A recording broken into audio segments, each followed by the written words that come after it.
खबर देवरिया से है, जहां भगवान श्री राम के आदर्शों पर चलकर ही हम एक उन्नत समाज की स्थापना कर सकते हैं, मनमत त्रिपाठी ने कहा। श्री राम के राज तिलक के साथ रामलीला का समापन देवरिया रुद्रपुर में उपनगर के दुग्धेश्वर नाथ मंदिर परिसर में एक सप्ताह से चल रहे रामलीला के अंतिम दिन शनिवार को मुख्य अतिथि समाज सेवी युवा नेता मनमत त्रिपाठी ने फीता काट कर उद्घाटन किया। उन्होंने भगवान राम व लक्ष्मण की आरती करी। रामलीला के आयोजक एडवोकेट आनंद सिंह ने उपस्थित अतिथियों को माला पहनाकर स्वागत किया। मुख्य अतिथि ने आयोजन समिति की सराहना करते हुए कहा कि इस प्रकार के कार्यक्रमों का आयोजन करना समाज के लिए वर्तमान परिवेश में अति आवश्यक हो गया है। उन्होंने ये भी कहा कि श्री राम मर्यादा पुरुषोत्तम है। भगवान राम ने समाज से ऊंच नीच दूर करने का संदेश दिया।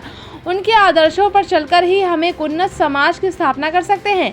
आज के समाज को भगवान राम के आदर्शों को आत्मसात करने की आवश्यकता है, जिससे एक अच्छा समाज का निर्माण हो सके।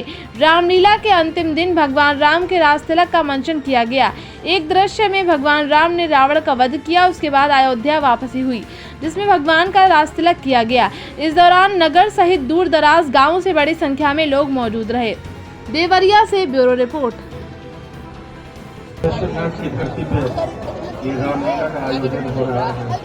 सबसे पहले मैं अपने माताओं, बहनों, अम्मों, बच्चियों और अपने नौजवान साथी, बड़े बुजुर्ग जो पिता तुल्य बैठे हुए हैं, शासन प्रशासन के लोग बैठे हुए हैं, मीडिया के लोग बैठे हुए हैं, जहाँ तक मेरी आवाज जा रही है, मैं सबसे अनुरोध करना चाहता हूँ, सबसे विनती करना चाहता हूँ कि पहले इस रामलीला के आयोजन मंदिर की जो कमेटी है उनके लिए शानदार ताली आप लोग बजाइए।